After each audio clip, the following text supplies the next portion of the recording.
Hi Granny, it's me, Ez. I'm reading the book at the moment, The Third Metropolis, Imagining Brisbane Through Art and Literature, 1940 to 1970, by William Hatherell. Written on the back blurb is the following. This fascinating and much-needed book recognises the contribution of Brisbane's artists, writers and creative spirits. Post-war Brisbane has been a powerful source for the literary and artistic imagination, perhaps more so than any other Australian city. The cultural journal Meanjin began in Brisbane in 1940, and a significant number of poets worked in Brisbane around this time. In the visual arts, a vibrant scene flourished into the 1960s. Most famously, the 2 decades after the Second World War proved a powerful imaginative source for literary writers such as David Malouf, Rodney Hall, and Thea Astley. With a focus on the literary and visual arts, in particular poetry, the novel, and painting, the Third Metropolis considers the relationships of these works of art to the actual history of the city, political, economic, and demographic. For the first time, the Third Metropolis places Brisbane within wider debates about Australian cultural history. As we've shared many hours talking history, particularly Brisbane history, I thought you might find some excerpts from this book I'm reading interesting, particularly Chapter 2, War and Brisbane. I'm going to start with that chapter, and if that works out okay, let me know if you'd like me to do the other chapters. The Third Metropolis, Imagining Brisbane Through Art and Literature, 1940 to 1970. Chapter 2, War and Brisbane. On 23 December 1941, the Pensacola convoy, bearing the first United States troops to land in Australia to join the Pacific War, made its way up the Brisbane River to dock at Hamilton.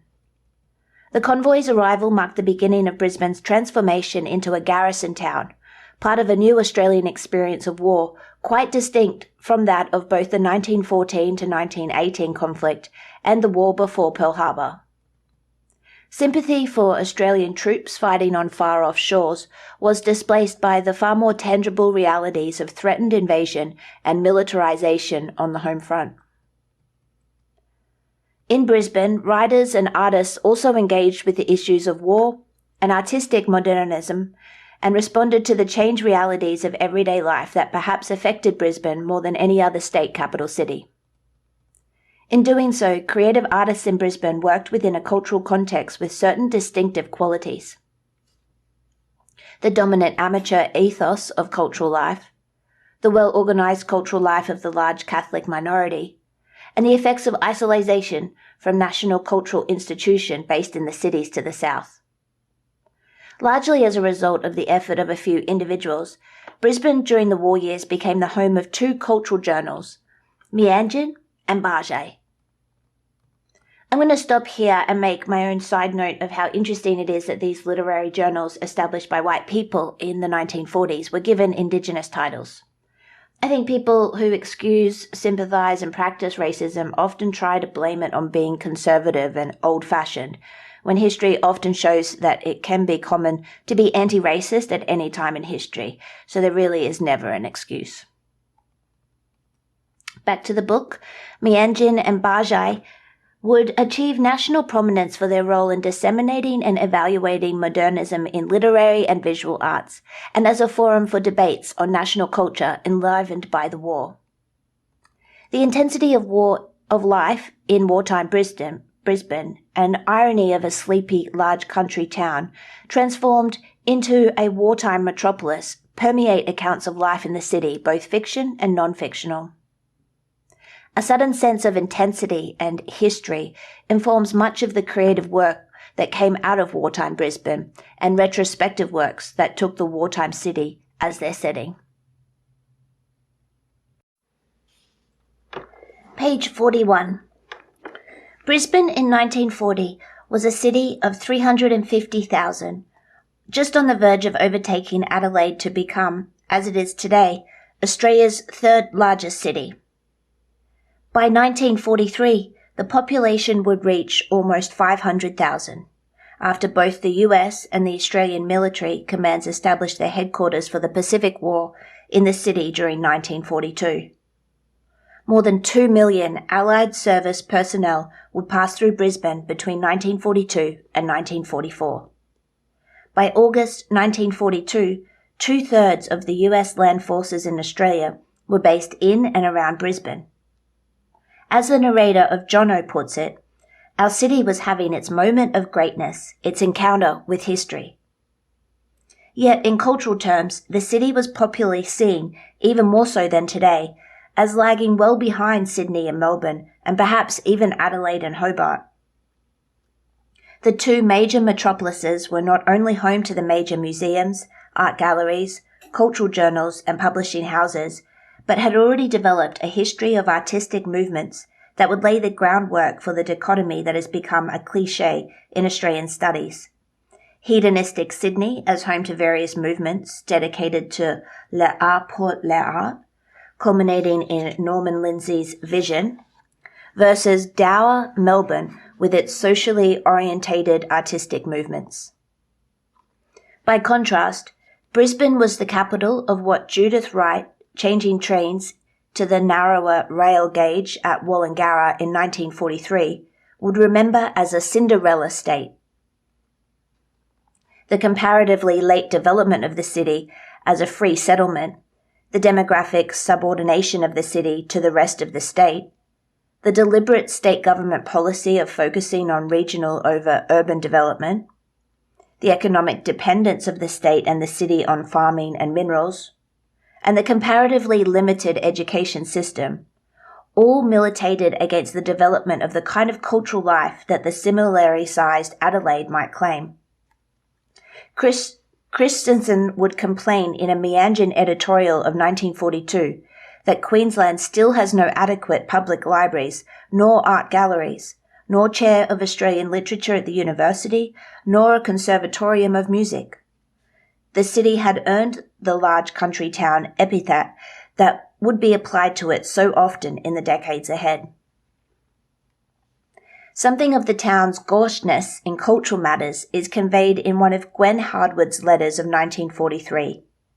Speaking of her plan to see a performance of The Man Who Came to Dinner at His Majesty's, Harwood notes the perfunctory attention to the play in the local press. I read the notices in the paper to see what they said, but they hardly mentioned the play. They got mixed up with the social columns and seemed to be about Mrs. X's gowns and Mrs. Y's furs. At the performance itself, a typical Brisbane episode distracts attention. The little screen they let down in front of the curtain to show advertisements on got stuck, and when they hauled it up, it just fell right down again with a bump. They got it up about halfway and it fell down again. This went on for nearly 10 minutes with hoots and cheering and catcalls from the audience. Yet in his 1998 Boyer lectures, Malouf points to a sense in which the Brisbane of his youth was less isolated than today from European high culture. Australia in those years was still on the international circuit. In the late 1940s, I heard almost every great conductor and instrumentalist of the day. In some ways, Christensen's and Robinson's survey corroborates this picture, recording, for example, that Thomas Beecham had conducted the Brisbane Symphony Orchestra in the City Hall during the year, an event comparable to the unimaginable prospect of seeing Claudio Abbado or Simon Rattle conduct the Queensland Orchestra. Okay, this is getting a little boring for you, so I'll jump ahead to the more important bits.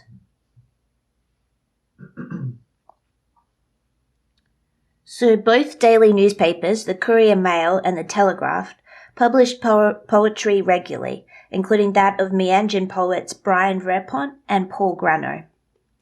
Another outlet for poetry, stories and essays was the Brisbane Catholic Advocate, whose literary page was edited successfully by local literary stalwarts Paul Grano, James Devaney and Martin Haley.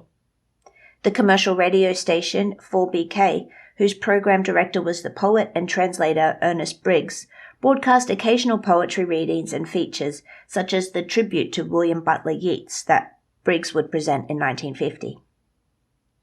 On the other hand, in her pamphlet Art for All, published during the early 1940s by the Queensland Art Gallery, the painter and art educator Vida Leahy strikes a rather different tone. There is at present, as well as a general indifference to art, a lack of understanding between the public and its artists, which is a serious loss to both. The artist, bewildered and resentful, finds his profession belittled and his very existence deemed unnecessary. The public, on the other hand, blames the artist for not producing works to its tastes, and is perplexed and annoyed when something new and disturbing assaults the eye instead of the usual aspect of pictures. Leahy probably had in mind an exchange of letters in the pages of the Courier Mail during 1933, which showed the resistance of much of the Brisbane populace to even the most moderate and qualified recognition of modern art. Maloof Riley notes the same resistance of the mainstream taste of his youth to modernism, particularly in the visual arts, in a passage that invokes something of the vehemence of the Nazi attack on état Kunst, deranged art. The sick disorder and obscenity of modernism, and especially of modern art, whose cleverness and assault on traditional beliefs and values we thought were meant to make fools of us, well, we were not fooled. If there was a widespread acceptance of the role of high culture in everyday life, it was generally as part of a conservative mentality that Maloof remembers as feeling threatened not only by modernism, but also by communism and American culture and commercialism. Sounds familiar. Leahy's play in Art for All is for visual education that might go some way to bridging the gap between modernist artist and audience. She argues that this task is made more urgent by the war. Only by affirming and strengthening the powers that work for peace can fear of war ever be lifted again, and art is one of these powers.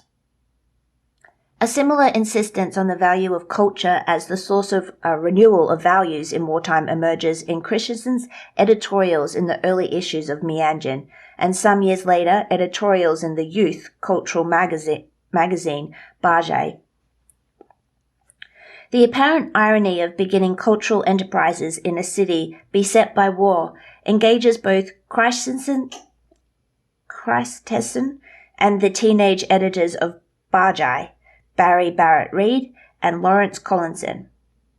There is little beauty left in a city geared for war, but we must not forget beauty, we must not forget culture. These are the things our soldiers do battle for. The last sentence probably echoes the title of Vance Palmer's celebrated battle piece, published in the first issue of Meanjin, to appear after the fall of Singapore in February 1942. Palmer's point is essentially the same. A cultural battle must complement the military battle to define and defend the values for which the war is fought. The births of Bajaj and Meanjin in wartime Brisbane parallel developments elsewhere, particularly the beginning of the arc modernist Angry Penguins in Adelaide in 1940. All three new journals were part of a wartime cultural renaissance, and a heightening of arguments about art and culture that, as Michael Hayward points out, were legendary not for their originality or even coherence, but for their sheer intensity. Another sign of cultural renaissance in Brisbane in 1940 was the beginning of a course of lectures on art history at the Queensland Art Society Library by Dr. Gertrude Langer, a recently arrived political refugee from Vienna, where she had earned her doctorate. The Langers, Gertrude and her architect husband Carl, would bring a new level of European sophistication to Brisbane cultural life. With the influx of military personnel in the following years, there were opportunities to interact with interstate and overseas visitors with a cultural bent, such as the American soldier poets that Judith Wright met at the Christensen's house in Dunton Park. In addition, the war itself and the associated debates about national values, international relations, and post-war reconstruction provided new experiences and new subject matter for Brisbane-based writers and painters.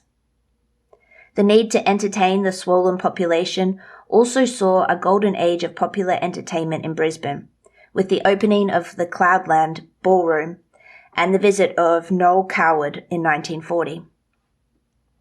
By 1942, the South Brisbane entertainment area was in its heyday, with the Cremorne Theatre, the Tropicana Ballroom, the Blue Moon skating rink, and numerous hotels and brothels around Stanley Street. It was indeed with some regret that the anonymous Brisbane Notes for a 1946 issue of Bajai remarked on the post-war lull in demand at a recent art exhibition. The Americans have left, there isn't so much money about, and prices are still absurdly high.